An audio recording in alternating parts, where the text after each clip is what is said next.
So we're talking about funds that cities use. So we're talking about reporting out, not just for cities. We're just talking about governmental reporting, right? So there's government-wide. So you can imagine you've got this entire state of Texas, right? But it's got all these little sub-entities, right? Every university, right?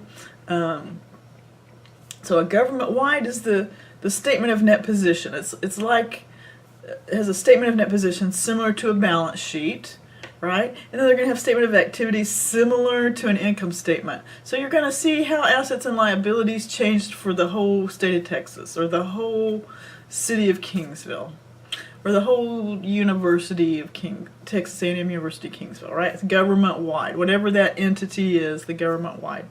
Then there's going to be fund financial statements. So this idea of separate funds, and they do tie together, right? I'll be able to total all my funds and see how it ties into my government-wide, right? Because if you think about it, let's talk about the city of Kingsville, right? The police department, the water department, right? The city hall, the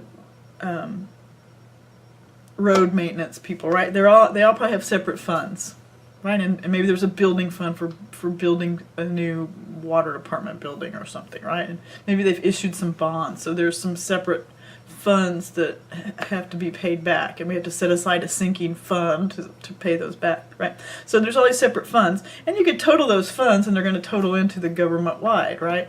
So we keep track of funds separately, and we're going to get into this detailed stuff in future chapters, but I want you to make sure you understand this idea that there's categories of funds, all right? So all of accounting is just about putting things in categories, honestly. If you can figure out what category something is in and put that number in there, add them up, you're gold. So understand there's 3 general high-level categories for governmental accounting. They're called governmental, proprietary, and fiduciary. And kind of like their titles, that's what they do. So governmental is like your general stuff. It doesn't fall under anything else. So the mayor's salary, an asset like a building for City Hall, all right? Governmental general citizen services. All right, so that's governmental. And it's overall encompasses everything. Proprietary, right? So you might have some proprietary funds, which that's easy to remember. The word proprietary means ownership. I own it. And so you think about, there's a lot of little sub-businesses, right? So this university has dormitories. Well, that's like a sub-business of running an apartment complex, right? They collect rent from all the students, and they hire some people to run it and do some repairs, and it's like running an apartment complex. So they may have a separate proprietary fund for dormitories here at the university. A city like Kingsville has a water department. Most of them do, not all, but a lot of cities have water departments. And that's typically proprietary. Electric departments, some do, some don't. But you can imagine they're like a separate business. They earn some revenues, they have some expenses. We don't call them revenues and expenses, but you could see that a proprietary business-like activity would have its own separate funds. And then fiduciary, just like that word, F-I-D, fidelis, faithful. You're holding something in trust, faithful. We're going to trust you with these funds. So a fiduciary fund is held in trust for something, maybe to pay off a bond, maybe to pay a pension, something like that. And so it can't be used for anything else. And so these funds have their own separate financial statements, right? So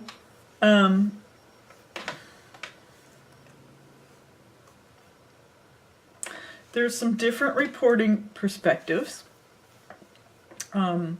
Internal accounting emphasizes individual funds, right? So fund accounting is the internal perspective, and government-wide is more, we're trying to report out across all these entities. So you might see City of Kingsville government-wide, and it looks kind of like a balance sheet and kind of like an income statement, right? And whereas fund reporting is going to have columns for, you know, here's the water department, and here's their cash, and here's, you know, their expenditures, and then here's the electric company, right? And so there's these funds that people keep track of. So you have these two different reporting perspectives. One's internal with the funds, and one's government-wide with the financial statements. All right. So that brings up this idea of accrual and modified accrual basis of accounting. So you know what accrual-based accounting is. That's what we do in financial accounting. You already know how to do that. You recognize revenues when you provide the good or the service. You match expenses to the period for the revenue. So you understand what accrual is, right? As we owe interest, we accrue it. As we receive interest, we accrue it. Depreciation, we accrue as we use up stuff. So that's accrual, and certainly, if you think about it, some of those funds, like the water department fund, it's just a business, right? We're selling water, and we're going to have expenses related to that. Seems like accrual would work pretty well. But let's think about general government stuff. There you got to charge some taxes because we got to pay the mayor. We've got to build some buildings. Stuff like that. Just some general governmental stuff. And that we're going to do on modified accrual. Why? Because we don't have to provide a service to collect taxes. There's nothing to accrue. We have expenditures. We pay for stuff, but it's not an expense. We haven't necessarily used up an asset. So modified accrual is a concept we're going to be learning. So just keep in mind, okay, because we don't really have these revenues and expenses that we're reporting out as revenues minus expenses equal net profit, maybe we'll be using modified accrual for the governmental stuff. But certainly accrual method works great for the water department, maybe even the police department. Maybe they write tickets and have some expenses, I don't know. But modified accrual base is just like, you know, modified, it'll just be slightly different. Right? So with modified accruals, we say revenues are recorded when measurable and available. All right? So we just record them as revenues if they're going to be levied this year and collected this year, soon enough to pay the bills. I mean, we plan on most people paying them soon enough to pay the bills. We might not have it, but we're going to put it down on the books that we have it. Outflows are called expenditures and recorded when when a liability is incurred. So we owe this money, we're going to call it an expenditure. All right. So, what are these funds? Well, it represents part of the activities of some organization, right? So, I like using this idea of the water department. There's a separate water department, so it's a separate fund. Or the retirement account for all the people who ever worked for the city, the police, the water department people. There's a retirement fund, right? There's a separate chunk of money set aside that just works on its own. It's not combined with anything else. And that's how I think of it. It's a self-balancing set of accounts. It's not going to get combined with anything else. All the debits and credits are within that one set of books.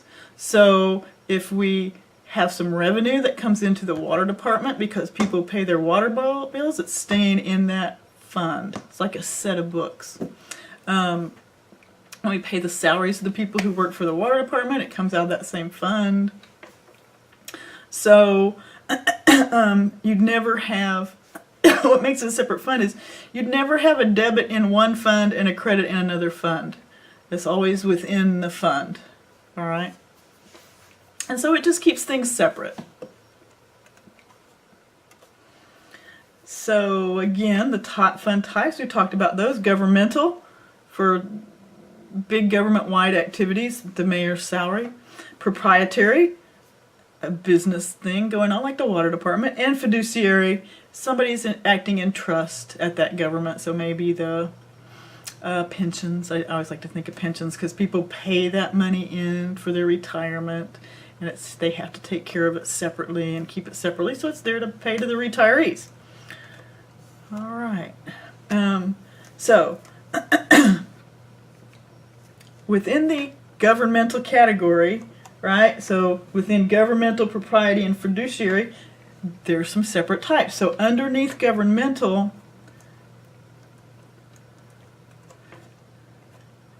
there's 5 different kinds of sub-funds. So there's permanent funds, right? So this money sits there separate, can't be used for anything. You maybe can use the interest off of it, but this permanent funds are going to sit there. There's capital project funds. I don't know, we're going to build a new city hall, right? A capital project. So those are separate funds. You keep track of those separate. Debt service funds, right? We issued a bond to build a bridge, and so we got to keep, when we pay off that bond, we got to keep the money separate so that we have enough to pay it off. So we got to set those money aside. Special revenue, got to be separate. Like a lot of times cities get grants from the federal government to do things like roads and bridges, and so they got to keep that separate. And a general fund is like everything can be used for anything, right? So 5 kinds of governmental funds. Proprietary funds, 2 kinds. Enterprise fund, which is just like it sounds. That governmental entity is running some separate enterprise, like the water department. And so those funds stay separate within that enterprise. Okay, and an internal service fund,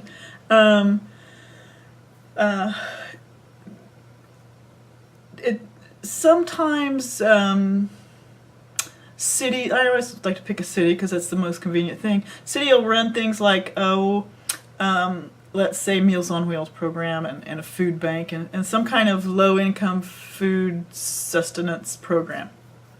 All right, and they're getting reimbursed by the federal government through some kind of, low-income grant, right? So that's an internal service fund. So the low-income food needs program is a separate entity, right? So under the low-income food needs program, we have Meals on Wheels and some other things that we do, a food bank, and then to run that program, we get money from like the government, right? Or not necessarily government; it could be United Way or something. But anyway, we got to keep all that stuff separate. So that's what's called an internal service fund.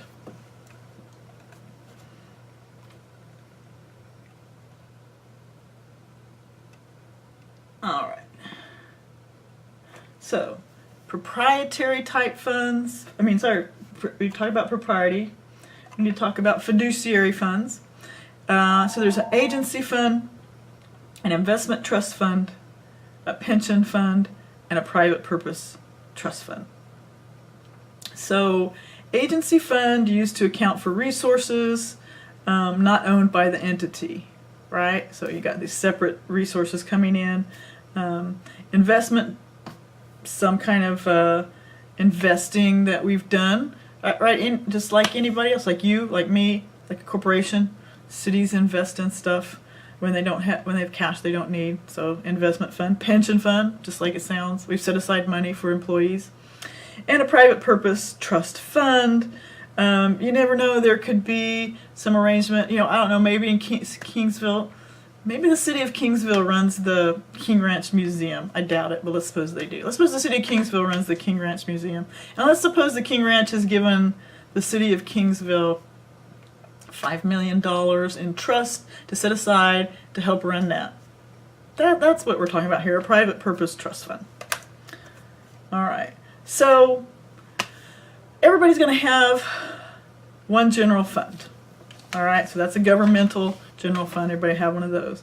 But, you may not have everything. If you don't run a water department, you won't have a water department fund. If you don't have pensions, you won't have a pension fund.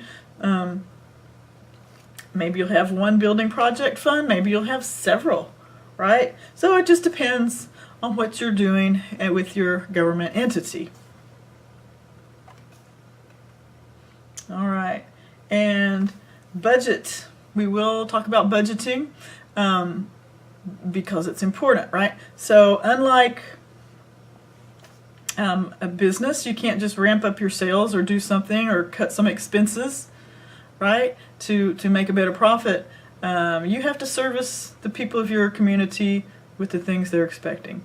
You're going to have a certain amount of money. Because this money tends to come from the community, people are going to want answers for it. So here it is, here's your money, show us how you've met the budget.